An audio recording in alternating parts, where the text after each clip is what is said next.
Hello everyone, in this video I'll show you how to access the TikTok shop. Now TikTok shop is different from the normal TikTok where you can use as a creator to post videos. TikTok shop lets you sell your products and even apply for affiliate marketing as a content creator. Now to do so, go to business.tiktokshop.com, not the tiktok.com, and you can get started here creating your account. And let's say I am a seller.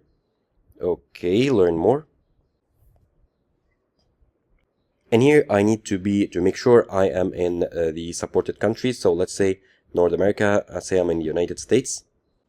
And now I need to enter my information such as phone number or email and password, and then log into my account, or I can log in with a TikTok account if I have. So I'm going to do so. And once I have signed in with my TikTok account, I need to provide a US passport or a US driver's license for them to make sure I'm a US citizen, and then continue with the wizard to create my TikTok seller account.